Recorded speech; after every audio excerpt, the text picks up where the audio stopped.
Oh, mantap. Selamat siang, Ibu Ketua, pimpinan DPR Komisi 4 beserta anggota, Ibu Menteri beserta jajarannya. Kita omong singkat saja, supaya kita telinga jangan tuli.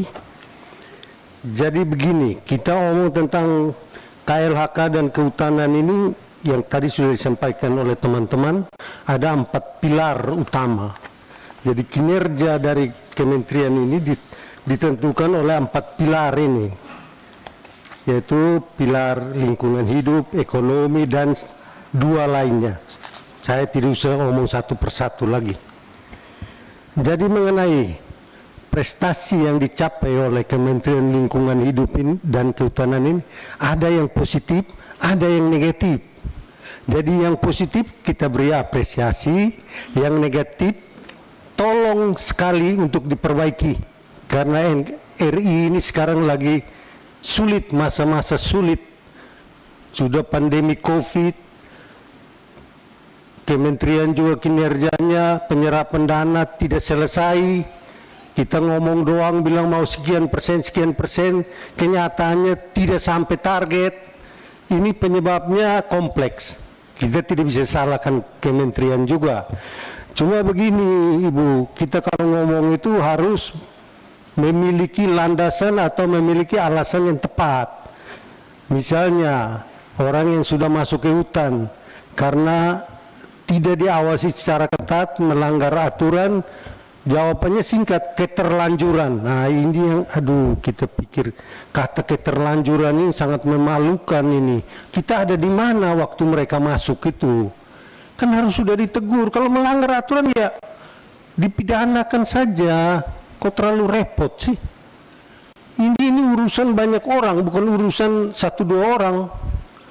Jadi kita harus memberikan pemahaman kepada masyarakat secara terus-menerus, artinya secara periodik dan secara berkesinambungan. Jangan karena masyarakat ini sifatnya hari ini diberitahu, kalau dia lagi senang dia ikut, kalau besok dia sudah utang banyak dia masuk sembarang aja.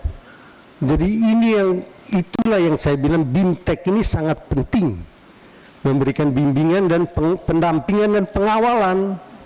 Sebenarnya bahasa-bahasanya sederhana sekali, cuma ya kembali lagi manusia ini bermacam-macam yang kita temui di lapangan. Jadi kalau kita omong tentang aturan, mekanisme kerja, kita pintar, tidak ada yang lebih pintar dari kita.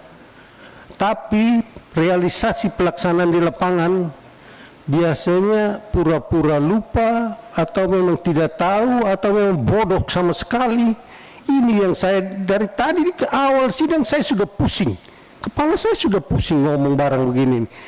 Sudah dicantumkan dalam kesimpulan, tinggal mengikuti, menyelesaikan itu saja, tidak ada niat yang baik.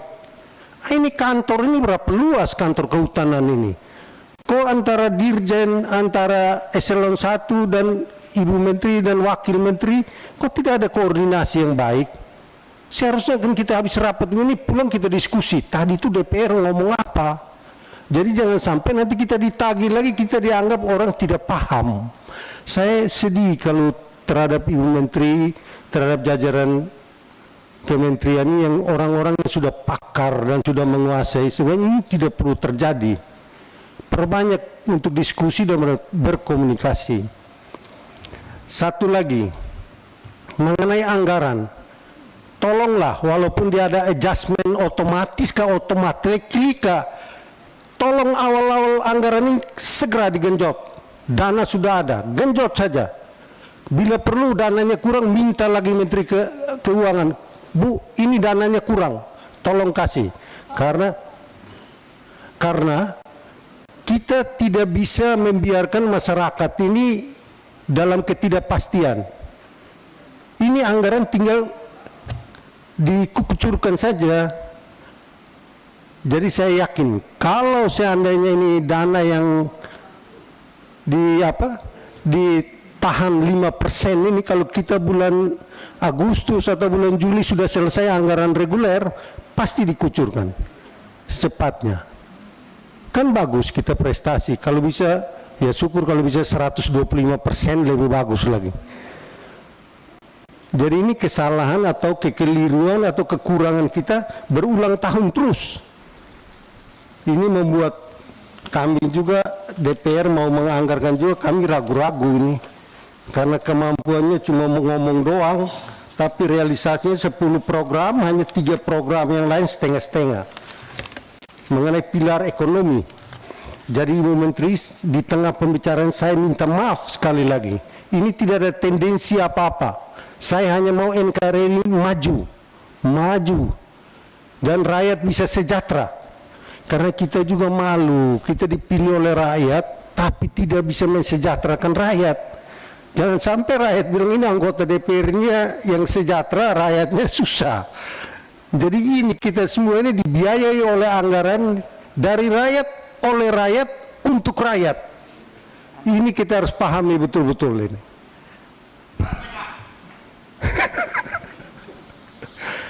Jadi saya kira untuk kami fraksi PKB melihat semuanya ini programnya udah bagus, hanya pelaksananya tolong dipercepat.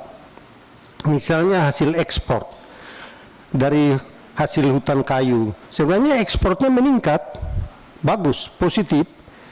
Misalnya pendapatan dari bukan pajak itu, pendapatan hasilnya dari bukan pajak meningkat, tapi dananya yang dihasilkan oleh Kementerian Lingkungan Hidup dan Kehutanan sebagian kecil saja yang masuk kembali ke Kementerian Lingkungan Hidup dan Kehutanan. Ini perlu kita perjuangkan untuk menjaga hutan dan lingkungan hidup kita. Kalau kita hanya pasrah saja, ya sampai kapanpun kementerian ini tidak bisa berjalan secara sehat. Kalau kita mau supaya kementerian ini diperhatikan, ya itu, seperti itu, kita harus bisa memberikan masukan dan solusi kepada Kementerian Keuangan. Intinya program-program yang berpihak kepada kesejahteraan rakyat itu betul-betul harus dijalankan secara baik, secara komitmen lah. Jangan ngomongnya rakyat, tapi kerjanya untuk ya pengusaha juga rakyat, tapi peruntukannya lebih khusus itu. Kalau masyarakat secara luas perlu kita dahulukan kepentingan-kepentingan itu. Masih banyak? Saya persingkat saja Bu, nanti baru dibagikan saja, karena kita omong bolak-balik sama dengan saja. Jadi biar kita kasih kertas baca sendiri. Jadi terima kasih banyak Bu, mungkin sedikit lagi saya sampaikan, ini yang terakhir sudah. Kedepannya program anggaran tahun 2022 itu harus menjaga pertumbuhan PDB-nya, harus betul-betul dijaga agar ada peningkatan. Jangan sampai tahun ke tahun malah menurun. Menumbuhkan ekspor dan meningkatkan produktivitas hasil hutan. Terus bergerak meningkatkan kapasitas produksi kelompok tani hutan sebagai upaya membantu memeratakan ekonomi wilayah, mendorong ekonomi sirkular untuk pengelolaan sampah dan limbah dengan mengurangi beban lingkungan. Saya kira hanya itu Ibu Menteri, teman-teman Komisi 4 yang bisa saya sampaikan dari dalam isi hati saya. Jadi bukan hanya ngomong di mulut, otak, telinga dengar, otak mengolah, hati menentukan, mulut berbicara yang jujur. Terima kasih. Selamat siang untuk kita semua.